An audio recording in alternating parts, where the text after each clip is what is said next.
Bab 50. Cantik kembali menjadi direktur utama. Kembali POV Ata. Hari berikutnya. Si Bangke ada? Tanya gue ke seorang resepsionis kantor perusahaan Gondal Gandul Group. Bangke siapa ya? Mas. Si resepsionis kebingungan. Pemimpin perusahaan ini. Si Aldon. Oh, Pak Aldon. Beliau ada di ruangannya, Mas. Ruangannya di sebelah mana? Masnya naik aja ke lantai 3. Nanti belok kanan. Nanti ada petunjuknya. Terang si resepsionis. Oke. Kalau boleh saya tahu, masnya ada perlu epi. Gue nggak menggubris ucapannya dia. Gue langsung nyelonong gitu aja. Masuk ke dalam lift untuk menuju ke lantai 3. Setelah sampai gue mengikuti petunjuk yang tertera. Hingga gue pun benar-benar berdiri di depan ruangan Aldon. Brak. Tanpa babi bu, gue membuka dengan kasar pintu tersebut. Terlihat Aldon tengah duduk di bangkunya sambil sibuk ngolesin panu di lehernya dengan kalpanak. Dia terkejut begitu melihat kemunculan gue. Kamu? Kenapa kamu ada di sini? Tanyanya. Gue bukannya menjawab. Gue segera hampiri dia. Lalu, buka. Gue pukul wajahnya dia. Dia pun jatuh tersungkur di lantai. Apa-apaan kamu? Ucapnya sambil memegangi wajahnya yang mungkin terasa berdenyut akibat pekulan gue. Banyak bempat kat lo. Gue kembali menghampiri dia. Gue cengkeraman kelah ke mejanya dia. Dan lagi-lagi. Buka. Gue kembali emkul wajahnya dia. Bahkan berkali-kali. Asli, soalnya gue udah geram banget sama dia. Setelah si cantik cerita tentang kelakuannya, gue jadi kepingin jadiin dia bergedel. Biar tahu rasa. Apa salahku? Woi! Teriaknya. Dia kebingungan dengan pekulan-pekulan gue. Panjang kulan yang gak bisa dia balas. Karena kayaknya dia gak bisa berkelahi. Dia tipe laki-laki cemen. Yang beraninya melukai hati cewek. Gue awalnya gak peduliin ucapan dia. Gue terus memukul. Sampai akhirnya, dia meminta ampun sambil menangis. Kumohon hentikan. Apa salahku? Heks, heks, heks, sakit tahu. Sumpah gak keren banget dia. Batin gue. Lo tanya, salah lo apa? Lo tuh udah. Ucapan gue terhenti. Gue ingat pesannya si cantik. Dia ingin gue ikut merahasiakan apa yang udah dia ketahui. Apa yang udah dilakukan Aldon dan Moro di belakangnya si cantik. Tentang perselingkuhan mereka. Sial. Gue harus ngasih alasan apa ya? Batin gue kebingungan. Ucapan gue terbata. Dan ekspresi marah gue seketika jadi menghilang. Apa? Heks, heks, heks. Dia masih menangis. Lo nggak ada salah apa-apa, sih. Celetuk gue. Terus kenapa kamu mukul aku? Iseng. Hehehe. Iseng. Dia terheran. Iya, iseng. Kayaknya tangan gue lagi kesurupan. Makanya tiba-tiba emkulin orang sembarangan. Asli, alasan gue bener-bener nggak masuk akal. Kenapa? Lo nggak terima? Gue berwajah galak kembali. Bukan begitu. Aku terima. Kok? Balasnya. Kayaknya dia takut banget sama gue makanya dia ngejawab kayak gitu. Takut gue bakalan emkul dia lagi. Sip lah. Kalau gitu lo make kerja lagi aja, ya. Yang semangat. Gue cabut dulu. Gue cepat-cepat keluar dari ruangan Aldon.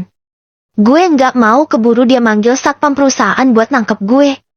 Setelah gue puas emkulin Aldon, gue langsung balik ke rumah. Niat gue mau segera mandi. Soalnya pukulan gue tadi kayaknya nyerempet panunya si Aldon. Gue nggak mau ketularan. Jijik. Begitu si ayang gue parkirin di halaman rumah, gue terkejut melihat si cantik yang berdiri di teras rumah gue. Gue pun turun dari si ayang. Gue berjalan mendekat ke arah si cantik. Kalau di sini? Tanya gue ke dia. Aku barusan ditelepon Aldon. Mas. Klek. Perasaan gue tiba-tiba gak enak. Pasti si Aldon ngadu ke si cantik tentang apa yang udah gue lakuin ke dia. Apa bener Mas Ata mukulin Aldon? Tanya si cantik. Raut wajahnya datar banget. Kayaknya dia lagi marah sama gue. Sama kelancangan gue. Iya, tik. Habisnya gue gedek banget sama dia. Dia udah jahat sama lo. Gue nggak terima. Lo marah ya? Karena gue udah gegabah ngelakuin itu. Sorry ya, Tik. Gue janji, lain kali gue akan. Kenapa Mas Atta nggak bawa ini sekalian? Si cantik memotong ucapan gue. Dia memperlihatkan sebuah setiga lurit yang ia ambil dari belakang pinggangnya. Klek. Gue tertegun. Maksudnya apa ya? Gue kebingungan. Harusnya tadi Mas Atta Gorka aja sekalianlah tigarnya dia. Biar tahu rasa. Hahaha. Jawabnya sambil tertawa jahat. Dia kok kayak psikopat ya? Batin gue. Jeti lo nggak marah gue kulin si Aldon. Gue berusaha mastiin. Enggak lah. Mas. Aku malahan senang banget. Tadi harusnya aku ikut ngeliat kejadian itu sambil rebahan ngemil kuaci. Pasti seru. Hehehe. Ucapnya sambil terkekeh. Gue pun seketika lega. Si cantik sama sekali nggak marah sama gue. Selamat sore Mas Atta. Mbak cantik. Tiba-tiba terdengar suara sapaan. Ternyata Pak RT dan Bu RT, mereka yang lagi berjoging dengan istri dan suami tetangga. Sore, Pak, Bu. Balas gue seadanya. Mas. Bisik cantik saat rombongan Pak RT melangkah semakin menjauh. Kenapa? Kok mereka manggil aku dengan sebutan si cantik juga? Kayak Mas Atta kalau lagi manggil aku. Gue seketika kebingungan mendengar pertanyaan dia. Apa karena wajahku cantik ya, Mas? Hehehe. Tebaknya. Iya, kayaknya karena itu. Karena lo cantik. Gue tinggal ngeyain aja. Yuk, masuk ke rumah. Ajak gue. Gue sedikit mendorong paksa tubuh si cantik agar masuk ke dalam rumah gue. Karena gue nggak mau ada orang lain lagi yang ngelihat keberadaan si cantik. Takutnya mereka bakal ngomong-ngomong sesuatu yang menyangkut kegilaan si cantik dulu. Si cantik segera duduk di kursi usang ruang tamu gue. Sedang gue duduk di hadapannya. Mas, mobil mewah itu punya Mas Atta ya? Cantik menunjuk mobil mewah yang bertengger di halaman rumah gue. Mobil yang entahlah, enggak diambil-ambil sama pemiliknya. Bukan. Terus? Enggak tahu punya siapa. Oh, iya. Lo mau minum enggak? Gue mengalihkan pembicaraan. Iya, Mas. Mau. Mau minum apa? Paling adanya cuma teh, kan? Kok lo bisa tahu? Aku masih kerabatan sama Mama Loreng.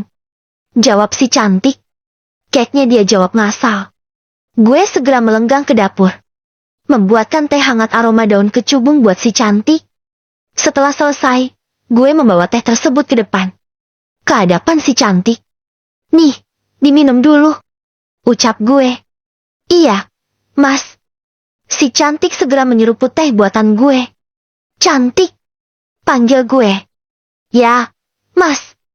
Lo udah nggak apa-apa, kan? Nggak apa-apa-apanya. Mas. Lo udah nggak sedih lagi kan gara-gara si Aldon sama sahabat lo itu? Enggak, Mas. Aku udah nggak apa-apa. Kalau yang kejadian dulu, aku begitu hancur banget, Mas. Tapi kalau yang sekarang, entah kenapa aku udah biasa aja. Mungkin karena aku udah jatuh cinta sama orang lain kali, ya. Makanya aku nggak begitu tersakiti dengan pengkhianatannya dia. Jatuh cinta? Gue tertegun dengan ucapannya dia. Lo jatuh cinta sama siapa? Ah, anu. Dia kayak tersentak dan langsung kebingungan. Siapa? Kejar gue. Si Mamang penjual cilok depan SD. Mas. Aku jatuh cinta sama dia. Hehehe. Gue refleks mengepalkan tangan kuat-kuat. Asli, gue cemburu banget. Masak pesona gue bisa terkalahkan sama si Mamang penjual cilok. Mas. Panggil si cantik. Kenapa? Boleh nanya sesuatu? Tanya aja. Tanya apaan? Istrinya Mas Atta belum balik-balik ya? Klek. Gue tertegun dengan pertanyaan tersebut. Belum. Dia belum balik. Jawab gue sembari merunduk. Mas Atta rindu sama dia. Ya, gue rindu sama dia yang dulu. Mas Atta masih cinta. Banget. Gue masih cinta banget sama dia. Malahan setiap hari, perasaan cinta gue semakin besar. Seketika si cantik terdiam. Wajahnya tiba-tiba berubah murung. Enggak tahu kenapa. Lo kenapa? Tanya gue. Enggak apa-apa, Mas. Jawab dia sambil tersenyum. Tapi senyumannya dia kayak dipaksakan banget.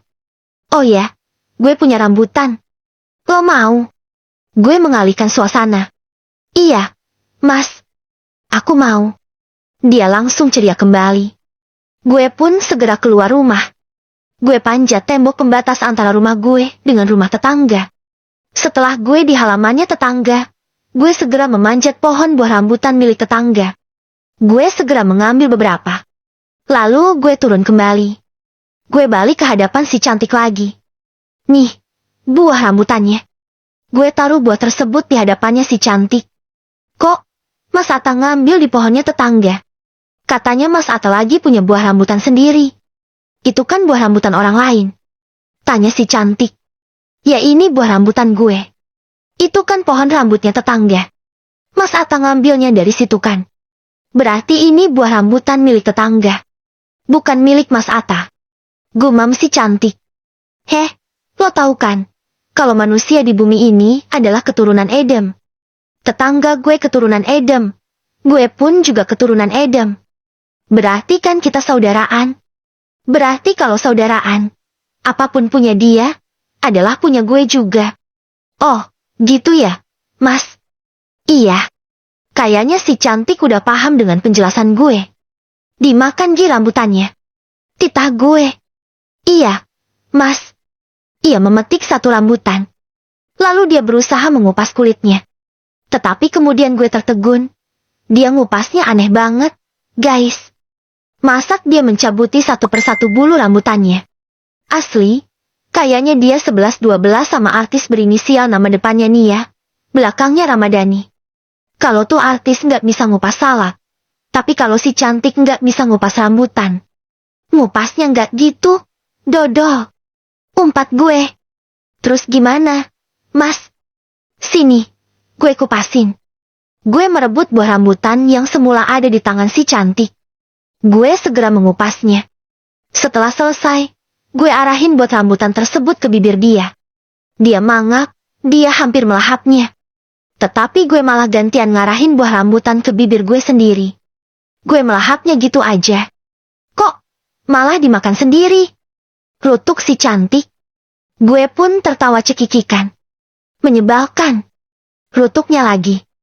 Tenang-tenang. Gue akan kupasin lagi. Gue ambil satu buah rambutan. Gue mengupasnya. Gue arahkan lagi tuh rambutan ke bibirnya si cantik. Tetapi lagi-lagi gue cuma ngerjain dia doang. Kembali buah rambutan gue makan sendiri. Lalu tiba-tiba. Nih. Si cantik cubit D4 dah gue. Dih, kok nyubit? Ucap gue. Biarin. Habisnya Mas Atta nyebelin. Gue beos, nih. Gue hampir mengarahkan tangan gue ke D4 danya si cantik. Tetapi dengan cekatan si cantik menyilangkan kedua tangannya untuk menutupi D4 danya yang besar dan ranum tersebut. Gue pun baru ngeh. Hampir saja gue melakukan pel 3 cehan ke dia. Akhirnya gue pun cuma nyenggol tubuh dia buat ngebales cubitannya. Tapi ternyata senggolan gue lumayan keras. Hingga tubuh si cantik terhuyung ke samping. Tetapi dengan cekatan gue menangkapnya. Gue nggak mau sampai dia terjauh ke lantai. Akhirnya dia pun hanya tergeletak di atas permukaan sofa. Dan gue tanpa sadar sudah berada di atasnya. Anjing, suasana jadi canggung banget. Kita saling tatap-tatapan dengan jarak yang begitu dekat. Keadaan yang membuat kekilafan gue merajalela. Gue melihat bibirnya si cantik. Warnanya pink kalem. Kayaknya N4K banget buat dimut. Tanpa sadar bibir gue mendekat ke arah bibir dia. Dia enggak menghindar. Dia malah langsung memejamkan mata. Kayaknya dia udah pasrah banget. Gue sudah hampir benar-benar nyosorin bibirnya dia. Tapi sayang banget tiba-tiba aja. Nih. D3 dek gemoy gue mengeras guys. Kayaknya gue lagi nenegram 4 ceng maksimal. Dan gue nggak mau keadaan kayak gitu terus berkelanjutan. Gue nggak mau kebablasan. Gue nggak mau encot-encotin si cantik. Gue takutnya nanti dia beranggapan bahwa gue mau menotempati dia. Padahal dia itu istri gue sendiri. Maka akhirnya, bangun. Titah gue sambil menggeret si cantik agar kembali terduduk. Sekarang lo pulang. Gih. Hah, pulang. Gue terpaksa ngusir dia.